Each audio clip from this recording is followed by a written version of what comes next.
세상을 바꾸는 힘. 최영일의 YTN 뉴스 정면 승부.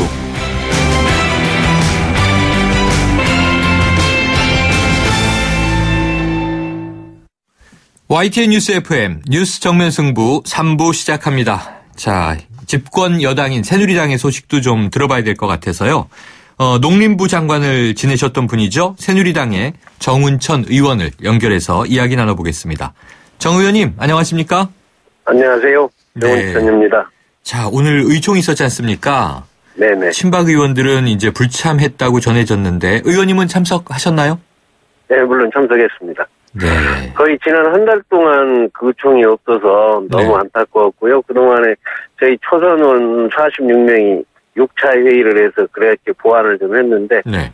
이번에 그냥 의총을 하게 돼서 아주 진지하고 의미 있는 그런 의원총회가 됐습니다. 네. 그럼 이 친박계 의원들은요, 이 의총을 네. 보이콧한 건가요? 지금까지 친박 의원들이 그냥 막말 소동이 많이 일어나고 싸움판이 네. 벌어지니까 거의 의원총회를 못 했는데 이번에도 또 오히려 지금 안 나오시니까 나머지 한 60여 명이 네. 아주 진지하게 의미 있게 이렇게 회의를 할 수 있어서 또 한편으로는 좋았습니다. 오히려 회의 분위기는 좋았다. 네. 싸울 일이 줄었다. 그런데 그렇습니다. 지금 말씀하셨지만 이 새누리당 의원이 지금 128분이죠? 그렇습니다. 그러면은 129명. 129명. 그러면은 네. 약 절반 정도가 친박 비박 이렇게 나뉘어 있다고 보면 되겠습니까? 꼭 그렇게 볼 수. 네. 그러세요. 예. 자, 그런데 이제 오늘 아무튼 이 정진석 원내대표가요. 야당과의 이 탄핵 협상 권한을 일임해달라 그랬잖아요. 네네. 그러면서 다음 달 2일이나 9일 지금 야당이 제시한 탄핵안 처리 일정에는 협조 못하겠다. 더 늦춰야 한다. 이렇게 이야기했는데 의원님은 어떻게 들으셨어요? 동의하세요? 처음에 그렇게 표현을 하고 이제 비공개로 들어갔는데 네. 비공개에서 그 말이 안 된다. 야당이 12월 2일이든 9일이든 하면 국민의힘이 이렇게 지켜보고 있는데 네. 잘못된 빌미가 되면 새누리당은 더 망한다. 그러니까 그쪽에서 일단 9일이든 2일이든 잡으면 우리는 찬반 투표를 해서 따라가는 것이 국민의 뜻에 맞는 것이다. 이렇게 정리가 돼서요. 네. 그거는 아마 그렇게 하기로 그렇게 했습니다. 그럼 이후에 비공개 회의에서 정리는 지금 말씀하신 대로 됐고 네. 정원내 대표의 안은 그냥 없던 것으로 된 거군요. 의원님 여보세요? 예, 여보세요? 예. 네네 들립니다. 네네. 네, 그러면 이제 정원내 대표의 안은 없는 것으로 됐다. 네, 그렇습니다. 네. 자, 그러면은 정원내 대표가 설명을 했을 텐데 왜 탄핵 속도를 늦춰야 한다 이렇게 제안을 했던 걸까요? 아마 탄핵안을 만들 때 뭔가 이제 심도 있고 철저하게 이렇게 분석을 해서 탄핵안을 만드는 것부터를 정말 심도 있게 해야 된다는 그 차원에서 시간이 너무 촉박하다. 그러니까 시간을 좀 늦춰서 해야 된다. 이렇게 본 것 같습니다. 좀 더 정교한 로드맵을 만들어서 해야 한다. 네, 그렇습니다. 자, 지금 오늘 한국갤럽 여론조사 보셨죠? 네. 지금 당 지지율 그리고 대통령 지지율 그야말로 이 뚝뚝 떨어지고 있는 상황인데요. 네. 혹시라도 이 시간이 좀 흐르면 국민들의 분노가 가라앉을 수도 있다. 이걸 기대하는 건가요? 우리 지금 당 지도부가 너무 이렇게 대통령 호위무사 노릇만 해가지고 당이 뚝뚝 떨어지는데 뭔가 반전의 기회를 보시는 것 같은데 저는 판단이 정말 잘못되었다고 생각하고 전공법으로 국민들이 원하는 게 뭔가를 파악해서 거기에 따라서 가야 된다고 저는 생각하거든요. 네. 근데 지도부가 계속 그렇게 하니까 좀 답답하고 그렇습니다.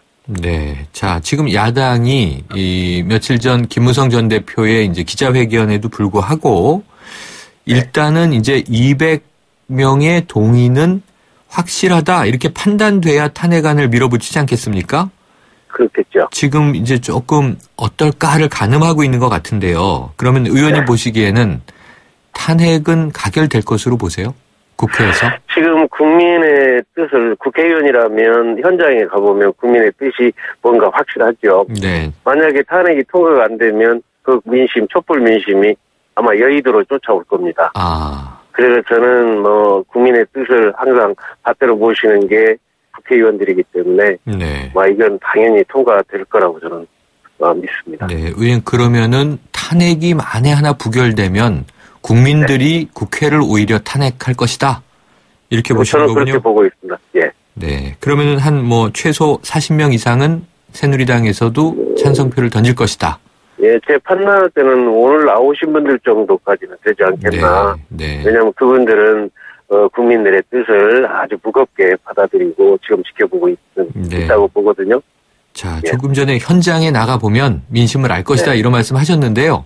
어떻게 좀 광화문 현장에는 나가보셨나요? 거기도 나가봤고요. 네. 저는 이제 32년 만에 전주에서 당선됐기 때문에. 네, 그렇죠. 예, 전주에, 전라북도에나 가보면, 호남에 가보면 더 말할 수가 없죠. 그러면은 지금. 대통령 지지율이 0%. 그렇죠. 말이 되겠습니까? 예. 네. 그러면은 이 지역에서 좀 느끼는 체감, 어떻게 좀 표현하실 수 있을까요? 정말 잊을 수 없는 일이고, 거기 가보면 대통령한테 배신당한 그러한 기분, 울분, 그거를 떠뜨릴 때 눈물을 흘리면서 내가 정말 나도 찍었는데, 이 전라도에서 찍었는데도 어떻게 이럴 수 있냐, 해가지고 할 때 너무 가슴이 저미죠. 네. 현장에서 특징이 찍으셨던 분들 중에 오히려 더 큰 배신감을 느끼는 어르신들 많으시죠? 그렇습니다. 네. 눈물을 흘려요. 눈물도 흘리시고. 네. 자, 지금 분위기로 보면요. 친박계 의원들은 이 탄핵을 표결하는 날에 본회의장에도 결국은 보이콧을 하지 않겠는가 이런 관측들이 많습니다.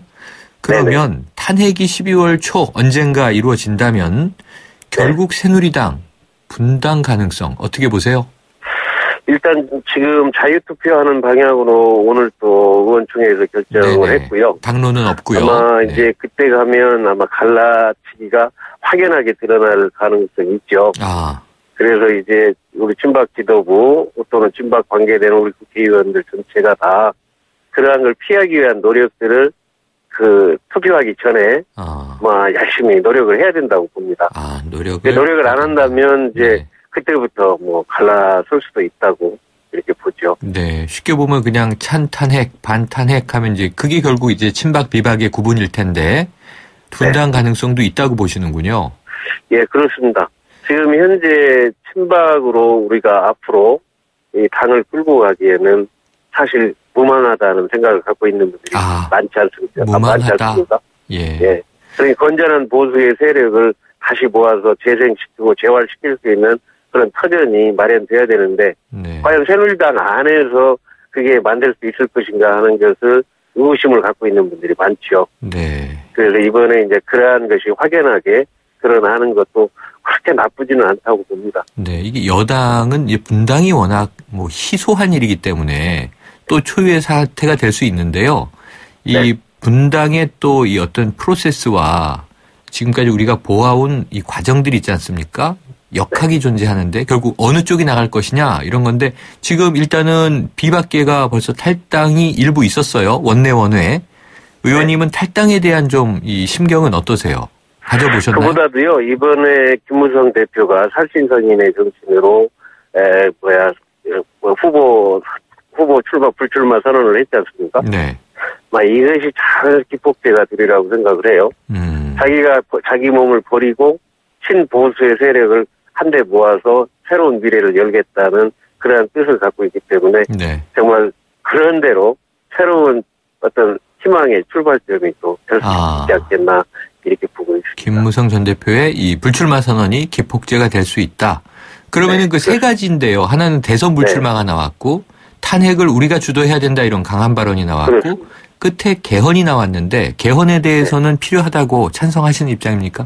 당연히 지금까지 전두환 대통령 이후 5명의 대통령이 모든 문제가 대통령 중심제, 제왕적 중심제하에서 이루어진 일 아니겠어요? 네. 이번에 그 고리를 끊어야 된다고 생각해서 아마 저는 판단할 때 이번 촛불 민심이 이 탄핵 내지는 정권 퇴진 이것도 있지만은 나중에는 개헌의 촛불이 촛불로 일어날 것이다.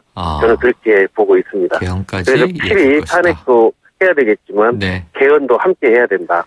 이렇게 확신을 하고 그렇게 해야 된다고. 알겠습니다. 자, 의원님 마침 이 농림부 장관을 지내셨으니까요. 지금 농민들의 불만 그게 다한 것으로 보여집니다. 이 호남 지역 농민들이 이제 주축이 우선 됐고 트랙터를 몰고 지금 상경 투쟁 보니까 이 전봉준 투쟁단 이런 제목이 붙어 있어요. 이 농민들이 화났다. 어떻게 느끼고 계세요? 이 두 가지를 봐야 돼요. 1년 반 전에 이제 한중 FTA를 타결하고 농어촌 상생 협력 자금 1조 원을 만들기로 했는데 그게 지금까지 지지부진 못 만들었어요. 네. 특히 이제 금년에 들어와서 쌀 재고량도 많은데 그렇죠. 쌀값이 폭락 또는 쌀 증산 이런 문제로 아주 현장이 너무 어렵거든요. 네네. 어려운 가운데서 이런 큰 사건이 벌어지니까 농민들이 그 불만을 분출할 출구가 없지 않습니까? 네. 이번이 그게 이제 기폭제가 되는데 8년 전에 그 촛불 전국에도 그때도 그러한 일이 일어나서 제가 농식품 장관으로 현장에 가서 그걸 막아내는데 많은 노력을 했는데 이 철저하게 우리 농식품 장관이 현장에 가서 설득을 시키고 그런 걸 해야 되는데 이 트랙터 농기구 다 몰고 이렇게 서울 광화문 광장에 오면 이 사고의 위험이 아주 크거든요. 네네. 그래서 아주 걱정이 많습니다. 아, 사고가 없었으면 하는 바람을 가지고 계시군요. 네네. 알겠습니다. 사실 그 지난해에 그때 민중총궐기 때 결국은 물대포 때문에 이제 병원에 계시다 돌아가신 백남기 농민 아니었습니까? 네. 그때도 아마 쌀값 문제 때문에 농민들 걱정이 많았던 것 같은데요. 네. 그러면은 지금 이 정부가 어찌 보면 이 국정 공백 상태가 됐는데 이 또 쌀 문제, 먹고 사는 문제는 매일 일상이니까 좀 어떤 긴급한 대처가 필요하다고 생각하십니까? 그래서 제가 지금 산업자원회에 갔는데 요새 신재생 에너지로 지금 태양광 발전소가 지금 태양광이 신재생 에너지로 아주 히트를 치고 있거든요. 근데 태양광이라는 게 태양 가지고 발전하는 거기 때문에 우리 농사 짓는 거하고 접목을 하면 우리 농민들을 다 살려낼 수 있는 게 바로 또 제가 주장하는 농가 태양광 농가 발전소 이거를 지금 한 20조 투자 계획을 좀 세우고 있는데 아마 이 융합을 통해서 우리 농촌 농업 문제를 해결할 수 있는 그 길을 지금 찾고 있습니다. 네, 국회에서. 의원님 오늘 말씀 여기까지 듣겠습니다. 고맙습니다. 네, 감사합니다. 지금까지 새누리당의 정운천 의원이었습니다.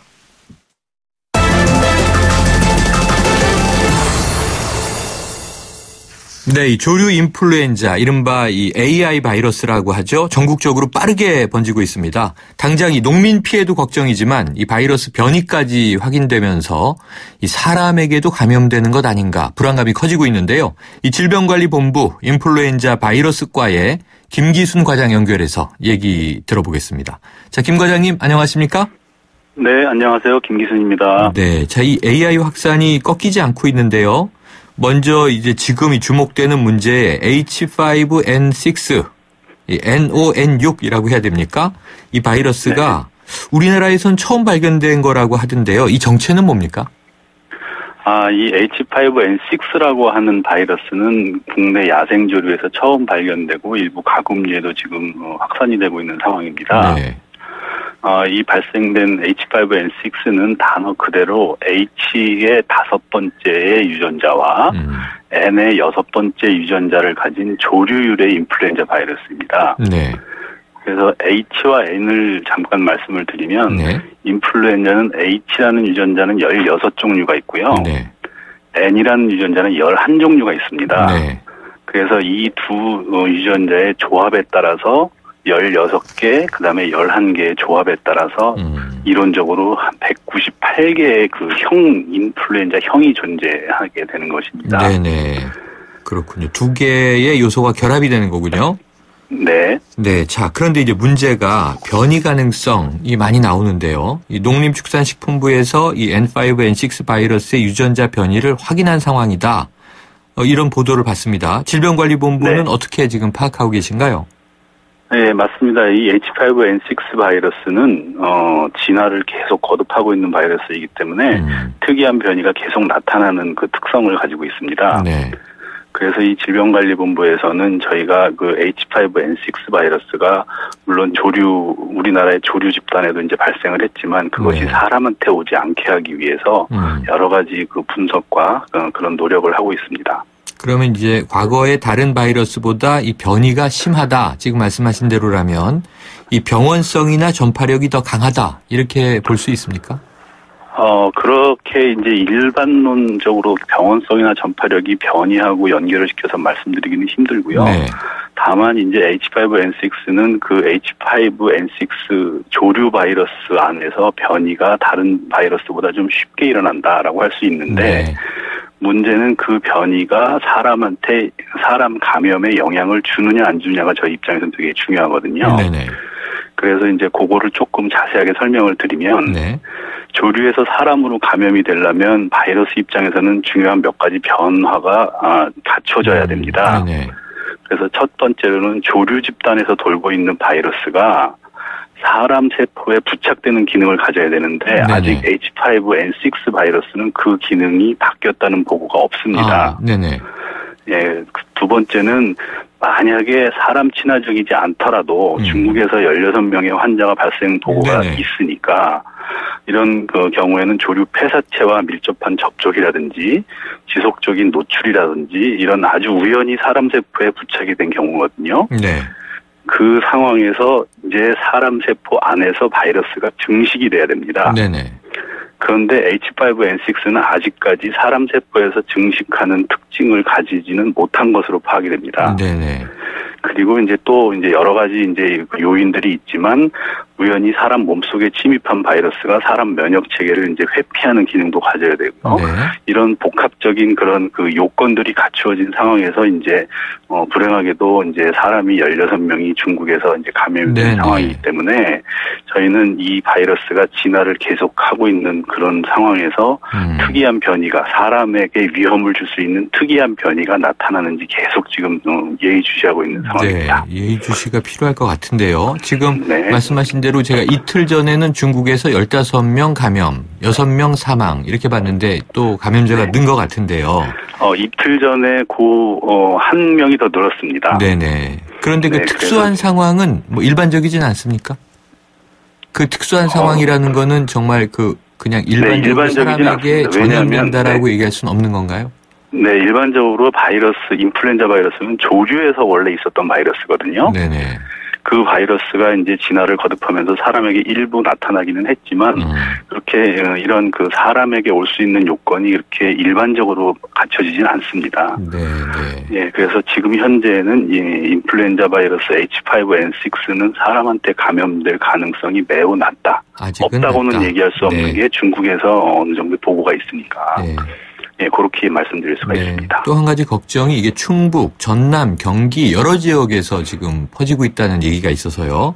그럼 지금까지 이게 이 조류니까 주로 오리나 닭이 피해가 많은 거죠? 예, 주로가 아니고 지금까지 우리나라에서는 오리와 닭 이런 그 가금류, 그다음에 야생철새 이런 것들에만 감염이 되었다고 지금 알고 있습니다. 네, 그러면은 지금 우리나라가 뭐 닭은 워낙 식용으로 많이들 소비하고 있으니까 지금 폐사된 경우하고요, 혹은 지금 살처분을 하고 있는 경우하고요, 한 몇 마리 정도가 피해를 보고 있나요? 제가 농림부 담당 업무가 아니기 때문에 정확한 숫자는 파악을 못 하는데. 네네.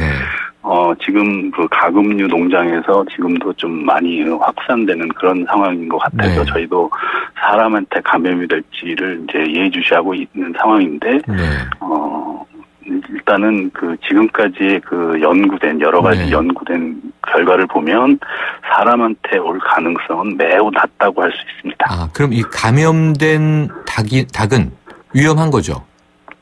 감염된 닭은 그 조류 집단에서는 옆에 있는 닭을 감염시킬 수 있는 가능성이 많은데 그 감염된 닭을 사람이 만짐으로 인해 가지고 감염될 수 있는 가능성은 아까 말씀드린 대로 바이러스가 조류에 특화되어 있는 바이러스이기 때문에 그렇게 쉽게 사람한테 오지는 않을 거로 저희가 알고 있습니다. 감염된 닭은 어떤 상태를 보이나요? 제가 조류 전문가가 아니기 때문에 정확하게 말씀드릴 수 없습니다만 감염된 닭은 대부분 폐사하는 걸로 알고 있고. 폐사한다? 그러니까, 이제 죽는 거죠. 그러니까 알타가 죽게 되는 거군요? 예. 혹시 뭐 광견병처럼 위험하거나 그러진 않습니까? 광견병처럼 위험하진 않습니다. 네네. 일반적으로 닭이 사람을 물진 않으니까요. 네네. 네. 자, 그런데 그럼 이 혹시라도 지금 워낙 불경기라 이 네. 폐사되거나 살처분을 해야 되면 농가에는 또 이 경제적 피해가 막대하잖아요. 네. 그럼 이게 혹시 또 이 유통되거나 그런 것은 안심해도 될까요? 저희가 알고 있기로는 농림부에서 이 관리 체계가 확실하게 되어 있기 때문에 네. 그 폐사되거나 이런 것들이 유통될 일은 없다고 생각하고요. 네. 저희가 알고 있기로는 그 출하 전에 모두 검사를 하는 걸로 알고 있습니다. 그래서 이게 식용으로 시장에 나올 가능성은 없다. 네, 저희 입장에서는 거의 네, 그 거의 가능성은 거의 없는 걸로 알고 있습니다. 자, 그럼 여기에 대해서 지금 그런 방역 대책은 어떻게 전개되고 있나요? 지금 현재 저희 질병관리본부는 인체 감염을 예방하는 데 이제 총력을 기울이고 있습니다. 네네. 인체 감염을 예방하는 목적은 지금 현재 가장 그 H5N6 바이러스하고 접촉하는 그 접점이 어디냐면은 이제 살처분하시는 분들과 농장 주의이시거든요. 그분들이 이제 그 H5N6 바이러스가 농장에서 발생이 됐을 때 살처분에 들어가시기 전에 여러 가지 보호 장구를 착용한다든지 그다음에 예방적 차원에서 항바이러스 제제를 복용하신다든지 하는 그런 여러 가지를 저희가 다 빨로 체크를 하고 있습니다. 네. 알겠습니다. 어쨌든 지금 뭐 시국도 엄중해서 국민들 걱정이 많은데 또 이 바이러스까지 이제 습격을 해와서 걱정들이 높은데요. 현장에서 잘 좀 대응해 주시길 부탁드리고요. 혹시 또 이제 전개되는 상황에 따라서 인터뷰를 또 한번 요청드리겠습니다. 오늘 말씀 알겠습니다. 고맙습니다. 네. 지금까지 질병관리본부 인플루엔자 바이러스과의 김기순 과장이었습니다. 1644 1644 대리운전 1644 불러보자 꽃배달도 1644 1644 전국 꽃배달 배송비 포함 3단 환 54,000원부터 3단 환 54,000원부터 1644 꽃배달 1644 대리운전 1644 1644 올뉴 제규어 F페이스 탄생. 제규어의 스포츠카 F타입 DNA를 그대로 물려받은 가장 제규어다운 SUV. SUV가 표현하는 스포츠 드라이빙이란 바로 이런 것이다. 제규어 단 하나의 퍼포먼스 SUV 올뉴 제규어 F페이스. 당신의 인터넷이 과거의 속도에 멈춰있다면 이제 SK로 움직이세요. SK 브로드밴드가 만든 10배 빠른 기가 인터넷. 누가 만들었는지가 기가의 퀄리티를 보여주니까. 인터넷은 기가, 기가는 SK. SK 브로드밴드 기가 인터넷. 한국GM KMAC 2016 한국산업의 고객 만족도 경차 부문 2년 연속 1위. 미리 만나는 쉐보레 크리스마스. 스파크 구매 시 최대 120만 원 할인 또는 최신형 김치 냉장고를. 대세는 스파크지. 콤보 할부 및 할부원금 500만 원 이상 시 11월 한 달간 홈페이지 참조. Chevrolet, find new roads. 3부는 여기까지고요. 4부로 이어갑니다.